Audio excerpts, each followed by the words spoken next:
So there's this really big mountain right by my Airbnb in Busan that I think it's the one that I saw the very first day that I was here. Trying to figure out the maneuver around in my brain. Is that on the right side that I'm thinking of? It doesn't matter. There's mountains everywhere, but this one, it's very close. And I've tried a couple of times to get up it, but the same thing here as in Japan. Just because you see a mountain doesn't mean you can just go there. You got to figure out the way up or you will not make it. And I think I found the way up. I think it's literally just a road. Beacon Fire Station in Hangryong Mountain. Hwangryyeong Mountain. But on the way there, north of there, I saw another mountain. Just saw it as I was walking. Much smaller. But I thought, hey, let's go try that. And I found Baesangseong Castle Site, Baesanseong, and a temple. I think those are one and the same. I think that's where I just was. Very nice, really big, elaborate temple. And then there was a little path up into the woods, but there's barbed wire fence here. It's not extremely serious barbed wire fence. I think I could get over it, but I'm not going to do that. You know, the message of barbed wire fence is plenty. I don't know what's on top of this mountain, but it's not for me. But that's not so bad. I can just cross it off the list. Like, okay, for all intents and purposes, I explored this mountain. I found what there is to find. I can either go back to that other mountain today or just save it. Because it's really fucking hot out. My arms and my neck are not enjoying this sun. It's so hot. How strange. There's someone who just walked by on the other side of the barbed wire. So that begs the question, is there a way to get over there, or did he do a little fence hopping? This is very confusing. Anyway, I'll just keep walking along, see what happens. Because there are a lot of, don't fall down the hill type of fences in Korea. And I could see that. It's kind of a steep stumble down to this temple. Barbed wire is very weird. This is unusual. Anyway, I also hear construction in the distance that I didn't realize was going on. So let me sort this out. And I'll hop back into the podcast in a bit.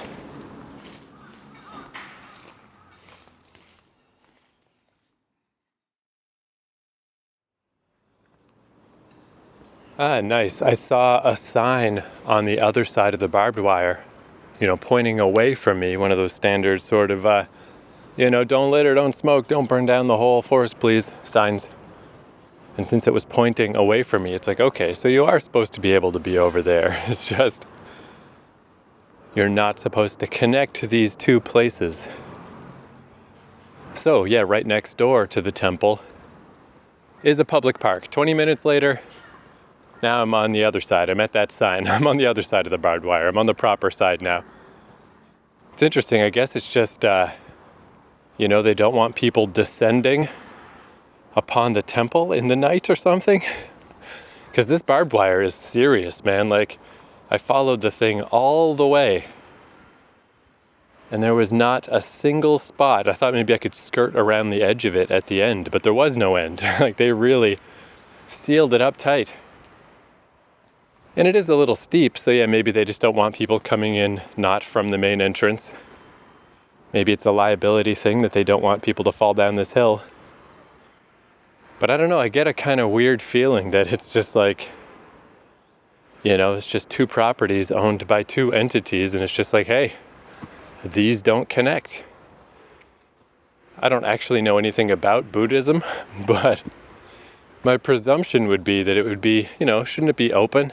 Shouldn't it be like flowing like water? Where this is like, no, you don't come in here. You want to come in here, you go down to the street, you walk around, and you come in the front door like a polite person. Anyway, this is pretty cool. It's not a very big mountain, but it's very nice. It's a Sunday today, and there's just people up here exercising and hiking around and doing stuff. But yeah, one reason why I'm checking out these closer mountains is I'm still basically doing day on, day off. You know, one day to go pick a distinct peak or something and try to get up it, and then the next day just find a coffee shop and chill out. Seems like it's working pretty well. And it is kind of nice because, yeah, in Japan I did feel like I tried not to take days off. You know, it's like, let's just try to absorb as much of this as I can in the 90 days that I'm here. Where with South Korea, I feel so much more comfortable in that I've got more time here. The Canadian visitor visa is 180 days. And this is all like a bonus anyway. This is all just a bonus because it's next door to Japan. So I just happen to be here. So if I see stuff, I see stuff. If I just see a coffee shop, then I just see a coffee shop. And it's like, you know, it's kind of nice in a way to chill a little bit. It looks like I'm at the peak. But yeah, last episode I was at a way bigger mountain. This one, for instance, does not have an elevation number because it's probably just not that impressive, you know? Where the one I was at last episode was almost 650 meters, which feels way bigger because I think the base level of Busan is lower because we're by the sea. I did look that up, not super specifically, but they do measure mountains based on sea level. And then there's a whole process of what is the average sea level. How do you actually determine that? But I didn't get too deep into that because that's okay. I'll take their word for it. But that's interesting to know that if you're farther away from the sea and you're in a more mountainous region, 600 meters might not feel like 600 meters, but when you're by the sea, it sure does. Holy crap, it's real high. And yeah, I noticed that day, I had a bit of a sore knee on the way back, which again, I think is usually because I went down too fast, not from going up. It's so hard to modulate your speed when you're going down. Whereas it's easy to modulate your speed going up because you don't have much choice. But then when I got back home, I was so exhausted, like in this unnatural way, especially being an insomniac as I am. I don't really ever get tired like that, you know? I mean, even last night, it's like, all right, I should try to get to bed a little earlier. I went to bed at like 1 a.m, but not really. Hem and haw and fuck around and can't fall asleep or whatever. I didn't really fall asleep till 5 a.m. It's just like, God damn it, oh well, whatever. That constant awareness of like, oh, I'm almost asleep. Like, you're not supposed to be aware that you're almost asleep. You're just supposed to fucking fall asleep. So it's weird for me to just be dead tired.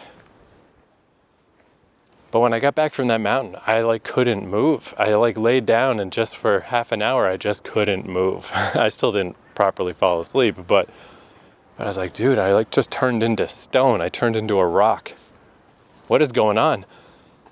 And then I got it in my head. It's this little trick of the human brain, I guess, that it's like, okay, so I got up to that mountain and there were signs up there that said you could keep going along the ridge for like a while, like another 4 or 5 kilometers. So I was like, cool, maybe I should do that. Because in my mind, like a little trick of the mind, it's like a save point in a video game or something. God, there's too many people here. I keep trying to go different ways to avoid people, but they're everywhere. This park is too small for me to talk to myself. Someone listening to their radio. But yeah, it seems like in my mind, like, cool, I'll just hop back to there and then go from there and go a little farther. But it took all day to get there the first time. You know, it's not like I have any secret shortcut to get there. I just got to go back. I got to go all the way back. And I did try to do that a couple of days after. And I really only made it like halfway up. Even that first day, I was like, oh geez, this is really rough. This is a very tough ascent. But I did pretty much go straight up the side of the mountain. It was on a path, but it wasn't like a very well-used path. Where there did seem to be a more gradual way to get up there, it's always so hard to find these things. You know, you just got to keep dicking around till you stumble upon the proper method. So I thought I would try to stay on one of the more major paths and see if I could figure out a more gentle ascent. And I didn't. Instead, I just walked along the edge of the mountain, but it was still nice. Got a different view of the reservoir. Just went halfway up the mountain and across and down. But that was fine. Halfway is fine. It's like, yeah, that's okay. I don't need to go back up there. And I think I figured out what the deal is, like why these particular mountains are just sapping my strength so hard. And it's that in Seoul, I'd always take the subway to whichever mountain. I remembered it, Ingwansan, right? That was the name I couldn't remember. And then, of course, Bukhansan.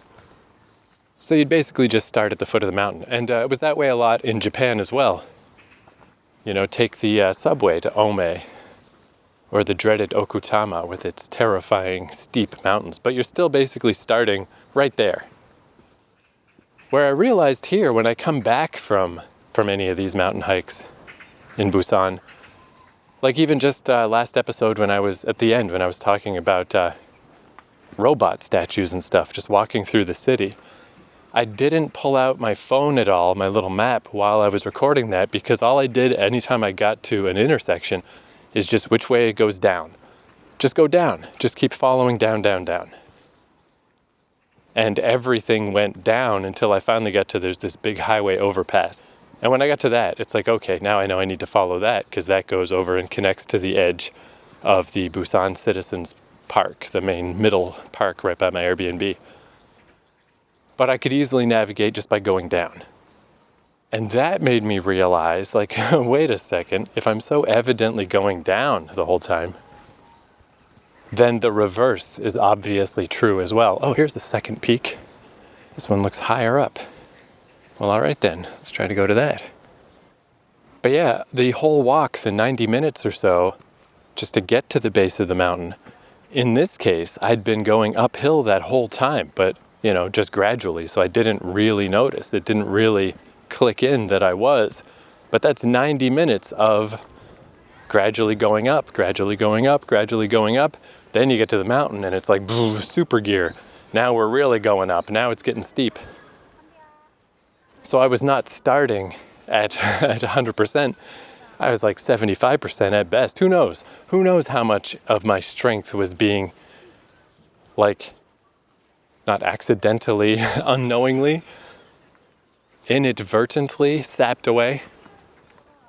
So yeah, even though there's that little trick of the explorer part of the human brain that's like, okay, I've already been to this distance, I got to X, now from X we'll push on to Y, and you can just sort of shortcut it in your brain.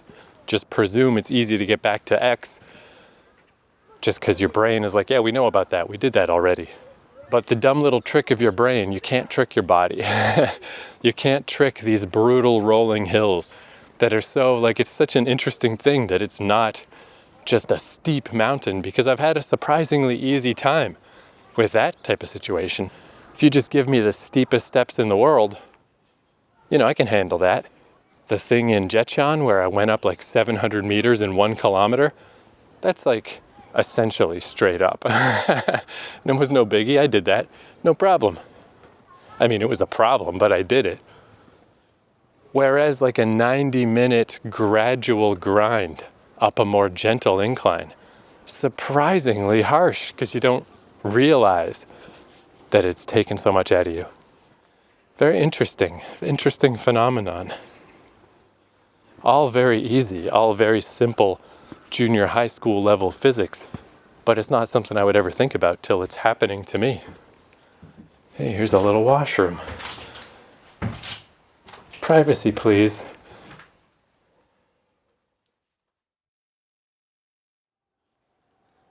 There, not featured through the magic of editing, was me peeing. I'm sure you can imagine. 425 meters with a little hiking man. Meters distance, not height. Sounds good to me. Let's do that. Ooh, azalea flowers.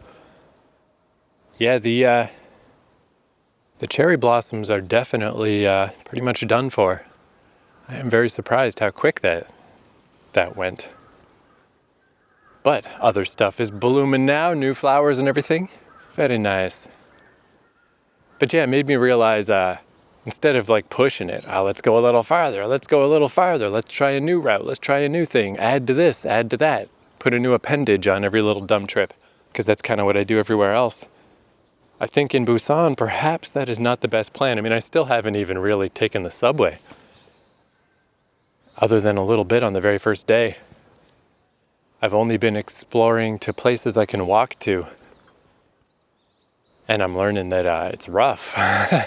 It's so cool because it's like, yeah, there's a mountain like in my backyard, like 2 neighborhoods away or whatever. You can just walk to it. But it's tougher than it seems. Instead of adding to the adventure, perhaps I should be taking the adventure down a notch. Maybe that should be about the farthest that a person goes, not the beginning of an adventure. I should be doing smaller adventures than that. So yeah, I'm exploring closer places, and then maybe I can start taking the subway so that I can start some of these journeys a little fresher without the 90-minute grind fest to get to the start. 네. 미국에서 왔어요. Oh, sorry, English only. 인도네시아. Only English, Canadian from Canada. 캐나다. Yeah. 아, 밴쿠버. No, the other side, the East Coast. 아, So, 딸이 캐나다 있지. 우리 딸 캐나다인데 캐나다. yeah, it's nice. It's nice there, but it's cold. Nice to meet you. Yeah, there's a classic conversation that who knows what anyone's saying. Whatever.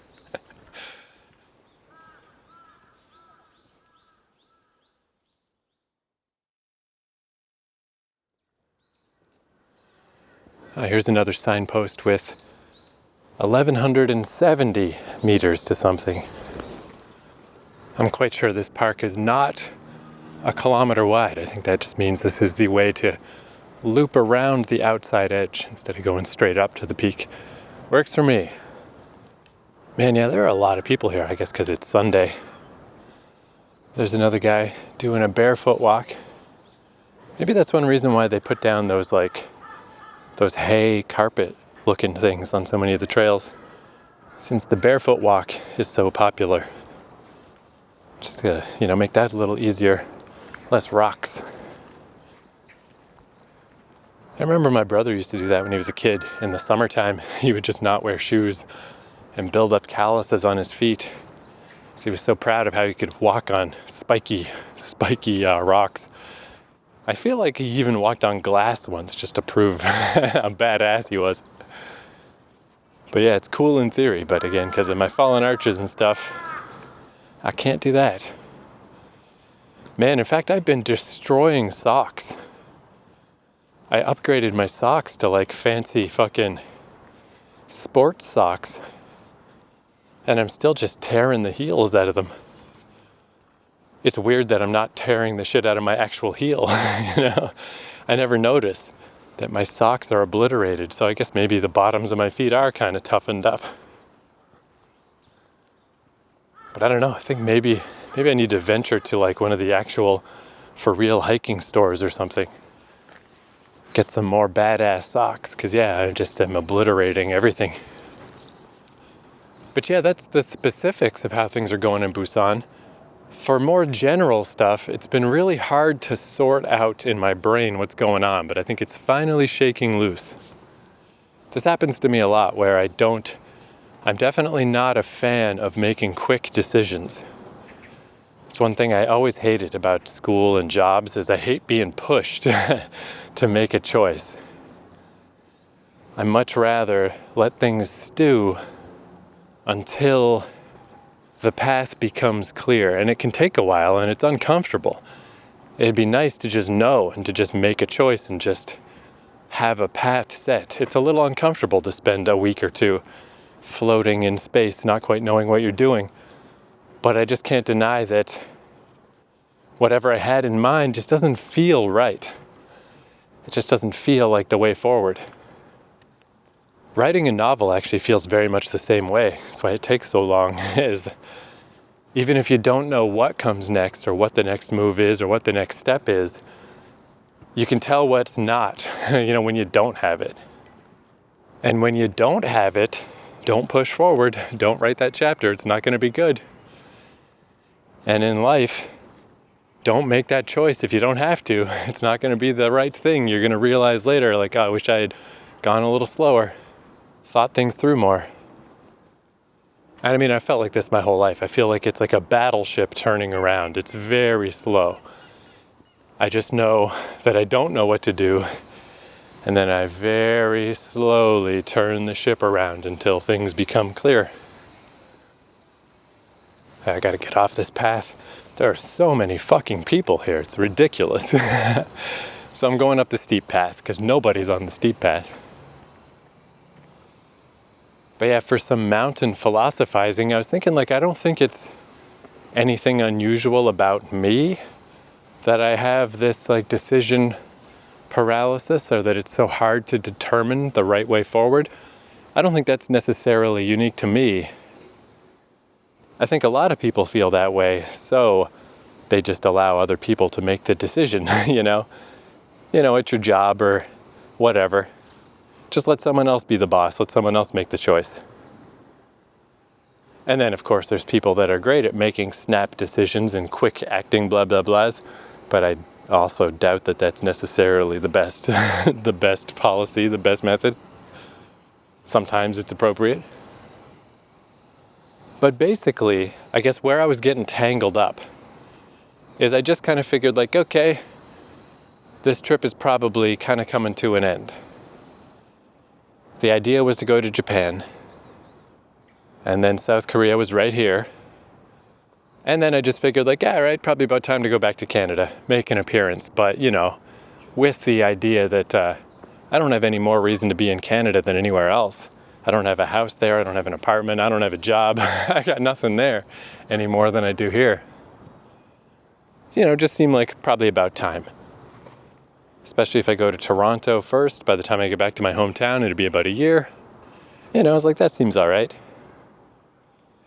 So, because I was presuming I would go back to Canada, that led me to think, like, well, I basically need to be in Busan or Seoul. For an international flight, it's got to be one or the other. But then I did a little research, and brutal, shocking. I mean, I know it was expensive to get to Japan, but I also caught like the WestJet flight, which is the somewhat cheaper of our very few airlines that we have in Canada. And it was right at the end of the season, right before they stopped flying to Japan for the winter. So it was as cheap as it was going to get. And I don't remember anymore what it was, but it was over $1,000. So, I mean, I knew that. But my visa in South Korea ends at the end of July. And at the end of July, I checked that whole week. The cheapest flight anytime during that whole week is still a 31-hour layover crazy flight, which is fine. I learned in Calgary, I don't mind. I kind of want to test that. How many days can I live in airports? I couldn't believe how not a problem that was. So that's not a problem, but if I'm going to have one of these weird, long layover, bizarre flights, I'd like for it to be at least affordable. And the cheapest flight that whole week was $1,600 plus fees, taxes, blah, blah, blah. It's going to be a lot more than that. And any other flight was more than that. Realistically, it's like $2,000 to get home. And then, the idea was to go to Toronto. Toronto's not going to be cheap. It's going to be very expensive. So it's like, fuck, dude, thousands of dollars to get back to Toronto? That, all my friends live there. I like to see them. But I don't need to see the city of Toronto again. I lived there for years. I'm good with Toronto. It just was like, this doesn't really make sense. This is way too expensive. And I think it is just like Canada is kind of uniquely bad to fly to. Because it's so big and so far away with so few people. So even, getting to America is not cheap. But it's cheaper because there's a lot more flights and a lot more options. Canada, there's just so few airlines and so few places to go and so little demand that, yeah, have fun. Give me $2,000, please. Like, fuck. That would have to be a pretty crazy emergency to justify that. And it certainly is not that. I don't even want to go home, really. I just kind of felt like, probably about time. So then I started looking into like, well, what else is around here instead? It just makes more sense to take things in smaller stages. Like even if I go to another country, then home, maybe I go the other way around over to Europe or something. It's probably going to add up to the same amount to fly to these places, but at least I'd get something out of it, at least there'd be more to it. So especially near here is Taipei, which I transferred through an airport in Taipei back in 2019 when I came back from Japan the first time. So I spent an afternoon in the airport. So that's like, I have such a hard time with geography unless I've been to a place. It's a lot blurrier until I've been there. But that was close enough to being there that it always stayed in my mind. Like, okay, I know Taipei's right there. I looked into it very briefly, and one of the first things I saw on good old TripAdvisor, again, I love TripAdvisor, the TripAdvisor forums, somebody mentioned how there are 7-Elevens and Family Marts on like every block. And I was like, ding, ding, ding, like, oh, that sounds fun. Because like even just in a shallow way, that's what I've been doing is like, I now know the difference between a 7-Eleven in North America versus Japan versus South Korea. They're pretty different, they're all quite different. Japan is by far the king. But what's Taipei like, Like just to have that little shallow goal, that very silly thing to do. But it's kind of nice because it takes a little bit of the pressure off of, just the general stress of travel. It's like, yeah, that's a silly thing to do and a silly reason to go there. But it is a plan, it is a reason to go there that I legitimately, in my shallow way, am curious about. I kind of thought the 7-Elevens in South Korea would be a lot more like Japan. And they're just not. They're very different. So what's Taipei like? Only one way to find out.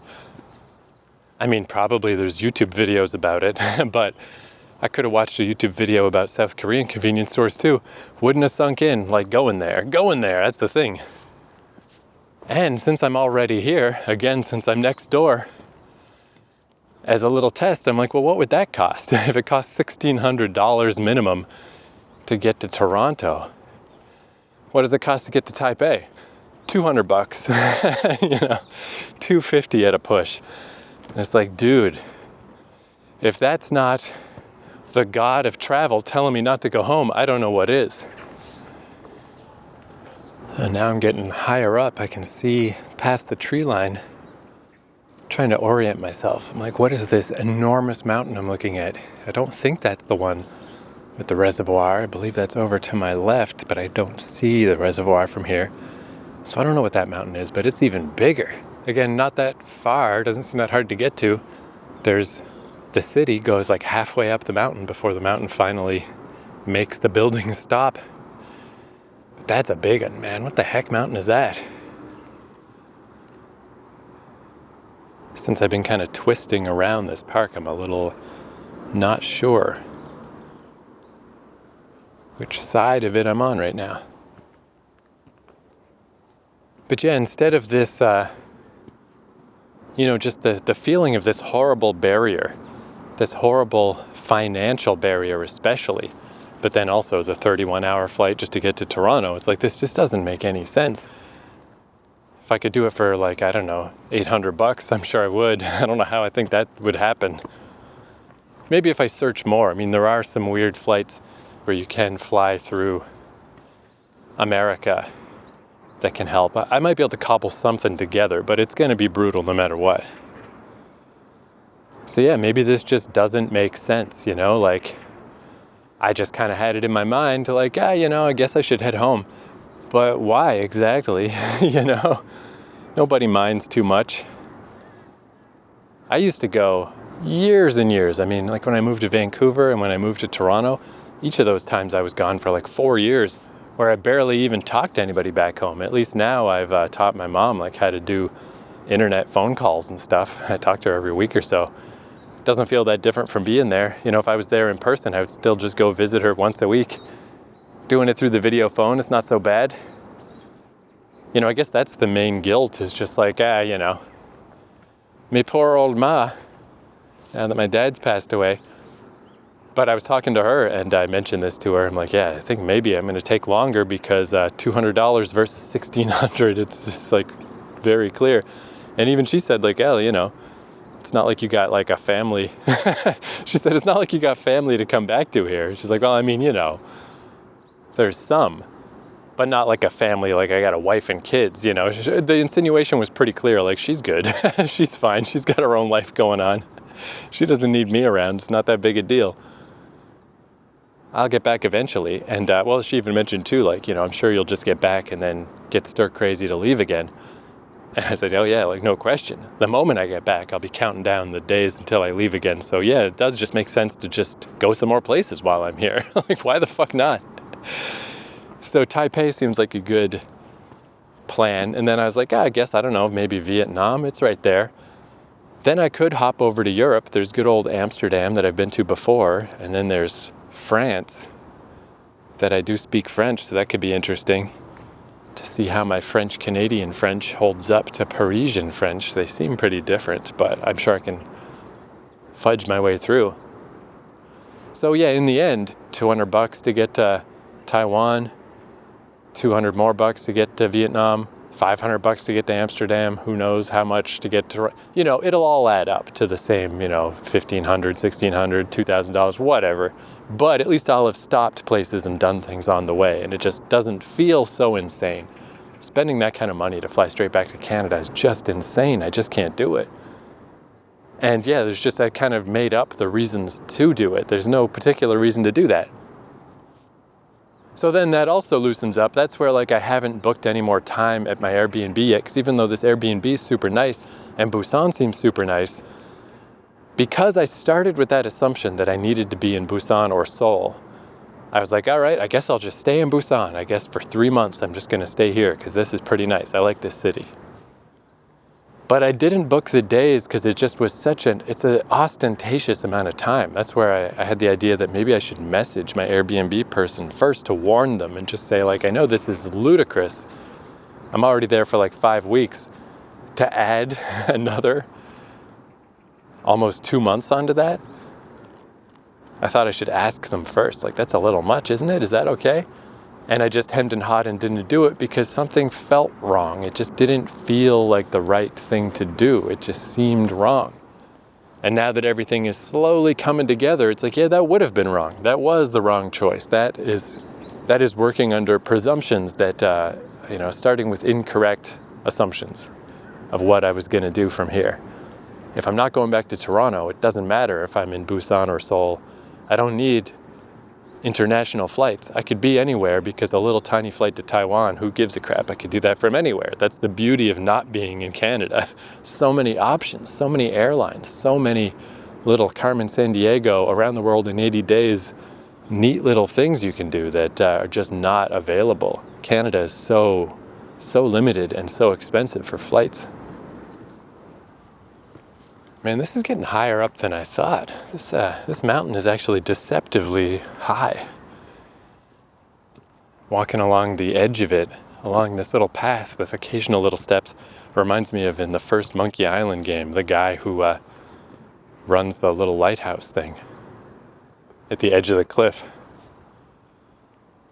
And these two people I passed both have brimmed hats. That's not a bad idea. I got the brim on the front, but one on the back to protect the neck wouldn't be a bad idea, although I still think just maybe a very thin jackety type thing might be good. So anyway, with these thoughts rolling around in my mind, everything loosening up and becoming so much easier, it's like, okay, I don't necessarily have to stay in Busan this whole time, because I was also kind of feeling, like Seoul was so polluted and Jecheon was so small that it's like, okay, I don't really want to go back to Seoul, and I don't necessarily want to go to a different, smaller city, because I've done those experiments. But this would loosen things up a little. Specifically, there's Jeju Island. It's a little island off of Korea that I could check out if I can find a little cheap flight to that, which I'm sure I can. This is a pretty good view. Episode image time. So specifically, where am I going? What am I doing? I don't know, but it's okay now because it doesn't matter as much. Like, to book the flight home, I had to book out, in several months in advance, a couple of months in advance, and then book all the stuff leading up to that. And it was all just like, a weird amount of lead up time. Too much. Made things stiff. Now it's like, I can book some more time in Busan, but it doesn't have to be the whole time because 3 months is so long. Like, I haven't stayed anywhere for 3 months, Even in 2019, when I stayed at some places for quite a long time in Japan, it was still like a month, I think was how long I stayed in Nakai Itabashi. Maybe a little over a month, but not 3 months. And I guess I was just so relieved to get away from the pollution of Seoul. I kind of thought like, this is the magic of Busan. But Busan's still a little bit polluted, and a lot of it is just the time of year.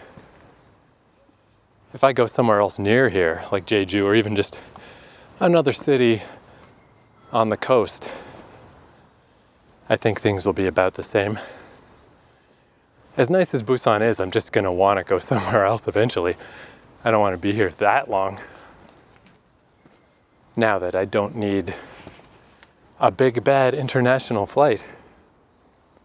Ooh, still going up.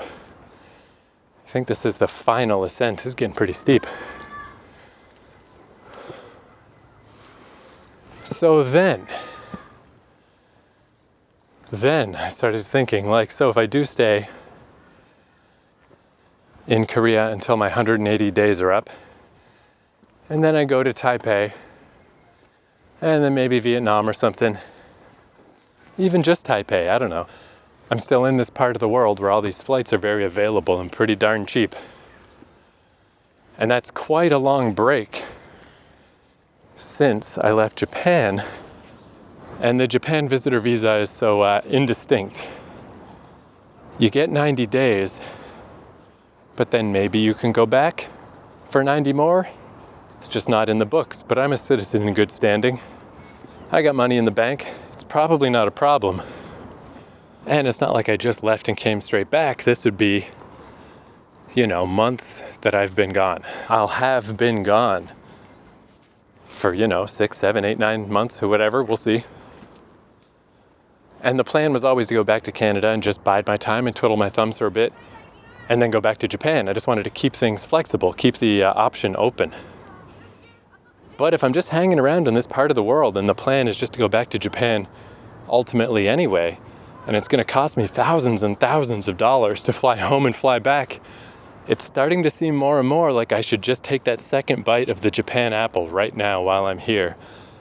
And then when I do go home again, I will have to wait at least a full year before I try to go back to Japan again. Maybe a little longer just to make sure everything is copacetic.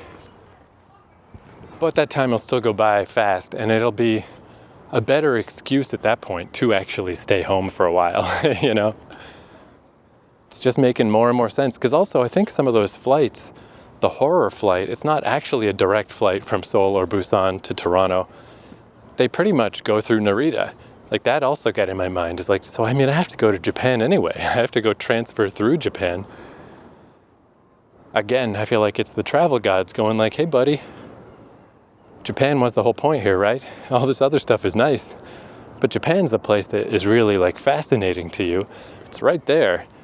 It costs you $1 zillion to go home, and it costs you a couple hundred to go back to Japan. So especially if you dick around for a while, dick around in Taipei, dick around somewhere else, that year before you're officially supposed to go back anyway, it could naturally just be up, or it'll be very near up. Starting to make a lot of sense. And now I'm looking at a side of the city I've never seen before, because there's a big archway, a big circular arch going over a road. There's a bridge going across a river, and then on the other side of the bridge is an arch. I say big, but it's actually very small compared to all the skyscrapers and then the enormous mountain behind it. Man, what the hell is that mountain? That thing is fucking big. Although, Jesus, there's some buildings in the deep distance that must be also on top of mountains. There's no way they're really that tall. They look fucking wicked tall. It's so hard to tell on Google Maps what mountain I'm looking at, but this one that I might be looking at, Jangsan Waterfall. As much shit as I've talked about waterfalls in the past, again, a goal is a goal, right? A target's a target. It could be a thing to go check out. I mean, if I did stay in Busan for 3 months, there's certainly enough to do. But yeah, I was thinking how, like, geez, they even stuff like I was in Chiba for like 5 days. I can't believe how much stuff happened in 5 days, you know. I was in Fukuoka last time for only 3 weeks, and I did a lot of stuff in fucking 3 weeks. Went back to the legal mine building, that was like 4 days. 3 months is just a crazy amount of time. That is ludicrous. So, I mean, yeah, I doubt I'll stay in Busan that long. But yeah, this could also be where I'm starting to realize if this trip is going to go longer than I thought, and if I do go back to Japan, I'm sure I'll kick it back into gear with obsessive amounts of podcasting, where when I'm not in Japan, I just record once in a while when some thoughts cross my mind. But when I'm in Japan, it's like every day. I just want to record what I'm doing. I thought I would be doling these podcasts out for a while before I went back to Japan, but if I'm going back sooner, I might have to double these up. You know, 1 a week is not enough. Maybe if there was a point where this podcast started coming out twice a week, this was when I realized that I should do that. Anyway, this is definitely the top. Very nice view. Very successful day. This turned out better than I expected. This mountain is a lot bigger than it seemed from a distance. Let's see if there's a number at the very, very tippity top. You got a number for me? Yeah, a mere 256 meters. But again, with the basin-like geography of Busan, is like, yeah, there's mountains all around me that are all much bigger than this. But the actual city is a for real 250 meters down. You know, it's quite far down there. Yeah, it's such a weird phenomenon. Like I was saying the other day, how I was on a 400-meter mountain, and it was blowing my fucking mind how high up it felt. And then the 650-meter one is like, fuck me. Yeah, this one's only 250, and it's like, this is high. This is very, very nice. Fuck yeah. Mission motherfucking accomplished for today. This is sweet. And because this mountain is like literally next door to my Airbnb, it's like fucking across the street. It's only 3 o'clock. Plenty of time in the day. This isn't one of these like ramble my way home, get home in the dark type of days. I can go to a coffee shop now. I can do a coffee shop stop as well.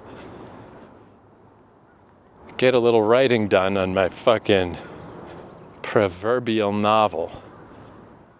Supposed novel. Phantom novel. But yeah, again, I guess I haven't given an official thank you to my phantom dad. Phantom novels, phantom dads, phantom jobs, phantom goals in life. It's a phantom life I lead. I'm a phantom ghost floating through the world. But man, I sure do appreciate it. I sure do appreciate getting inheritance money from my dear old hardworking dad. And of course, my currently still working mom. I'm sure she could retire, but she doesn't do that, and maybe never will. But just that I have the not just the luxury of these long visits and vacations, because again, it's like, what am I going home for? Just to pay more money to live there than it costs me to live here? It's like it doesn't matter. I'm a dirty trust fund, no good beatnik.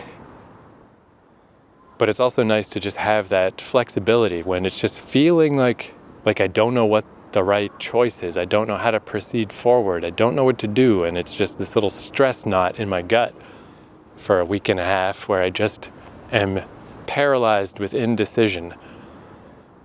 The first seemingly obvious thing is just book 3 whole months in Busan and then spend a tiny fortune to fly home. But it's like, that just can't be right. That just can't be right. That feels so wrong. That's just can't be the right thing to do. You just got to unravel the situation piece by piece by piece until it all starts to become clear. And what's becoming clear is to not go anywhere, to just take it easy, just to hang out in this part of the world a little longer, because nobody necessarily needs me back home. Not in any capacity that a video call can't handle. Yeah, if I did have a wife and kids, this would be funny. It's like, your kids haven't seen you in 8 months. Like, yeah, well, I had to go explore 7-Elevens, so deal with it. None of that. None of that. I am a ghost, and being a ghost is what I'm meant to do. Yeah, as far as staying for way too long, that's one thing that I thought was interesting was the lady who ran the place I stayed in Jecheon, where again I was there like 3 weeks. Feels like longer. It feels like I was there for a long time. But in her little review that she left me, that was like, the translations for her stuff in particular were very strange. I think she just has a flowery writing style that didn't translate easily. But she mentioned that the best way to travel is to travel like a local. She was kind of giving me a little like pat on the back for staying at a place that locals stay at, just a normal type of place. And just exploring Jecheon for way too goddamn long. And it's like, yeah, maybe she wouldn't feel so positively about me if she heard my podcast where I complained about the place. But I mean, that's kind of neat in a way too. I do think that's kind of, like as much as I'm just like an ignorant moron who doesn't know how to talk to anybody, and I just pick up stuff inadvertently by walking around. I don't know how good I'm actually doing at absorbing any kind of information or culture or learning about a place, but I must be just by accident, just by being here. And yeah, I don't know, maybe that counterbalances a little just the absurdness of just being able to do this, of just being this person that can just travel around. And yeah, I only have 1 book bag worth of stuff. Yeah, I'm a cheap date, but this is still insane that I'm doing this. Surely not the most responsible life I could be leading, but like hopefully it's useful to somebody. Maybe I am learning something. Maybe I'm passing something useful on. Surely I'm at least learning stuff for myself, that I have to assume is useful. Sometimes it's concrete knowledge, like you can have 1 shower for 30 people and it's like not even a bit of a problem, where I would have 100% thought that it was. A lot of the other stuff, I'm sure, is just a lot more abstract. But I don't know. I like it, I guess. We only get 1 life. I got dealt a pretty easy hand. There's no point being guilty about it. It's just how it is. So at least I'm trying to make what I can out of it. Make something potentially useful out of it. Anyway, I guess if you're still listening to this podcast after over 100 episodes, you must feel that way to some degree, so thank you. Thank you for listening, and thanks to my daddy who hated traveling, who always talked about how he hated sleeping in any bed that wasn't his, he hated eating weird food. I'm doing all the stuff he didn't even want to do. So cheers to him for making all this possible, and am I living like a local? I mean, not really. I guess that's where I felt like that lady probably thought the Jecheon lady probably thought I was doing more than I'm doing, It probably is pretty unusual for some Canadian guy to roll into her place and stay for 3 weeks and just explore Jecheon. But at the same time, I'm just, what did I do while I was there but go to Burger King and drink coffee from the unmanned coffee shop, But I'm like getting more comfortable with that. Let's just stop all this rambling. Just that I'm just learning as I do this, that this is what I'm here to do. This is what I'm meant to do, is to just, I'm like a stone skipping across the water. I'm not getting deep. I'm not diving deep down into any of these cultures. I'm not learning anything too meaningful. It's all surface level, but perhaps like enough time spent at the surface level, things can still seep in. Hopefully something is coming of all this, but even if it isn't, whatever. One life to live, fuck it. Why overthink it? Just have a nice time. Along those lines, I'm gonna go find an Adia coffee. Get like a white chocolate mocha or something, again from their amazing touchscreens where I can order all kinds of ludicrous shit that I would never have the balls to request of a barista. I would feel like such an asshole.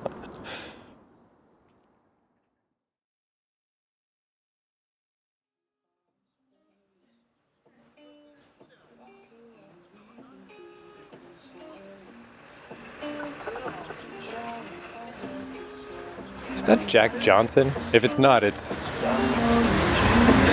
Jack Johnson adjacent.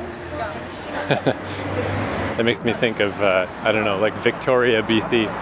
Coffee shops playing chill surfer music. Anyway, I just wanted to pop in at the bottom of the mountain to say that I got stopped by another guy who wanted to talk. That's weird. It doesn't really happen that often. It happened twice today. And yeah, this guy flagged me down, like deliberately. Even though I got my little headphones in and I gave him the little hello nod, but he's like, no, hey, come over here, talk. And it went pretty much identically to that other conversation. Hey, where are you from? It's like, oh, Canada. Oh, yeah, cool. He said north or south. But I hit him with the east-west, like not Vancouver, but the other side, the east side. And then he just gave up. He's like, I can't speak English. And again, he's probably just like, presumes that I'm like a student or something, or that I must know some Korean. Why else would I be here? Surely we can cobble together a little conversation with his English and my Korean, but it's like, I'm afraid I don't have any. I'm sorry. Why is that? Does that make any sense? Nope, doesn't, but that's me. I'm the ignorant ghost. But at least I can just be ignorant in that I don't know things, but I'm not ignorant in politeness. I can give you the biggest smile and nod and a nice bow, and we can have a great little smile off, but that's all I got. Just thought I'd throw in that update for no particular reason. Now that I'm back in Trafficsville, let's stop this podcast. See you next time.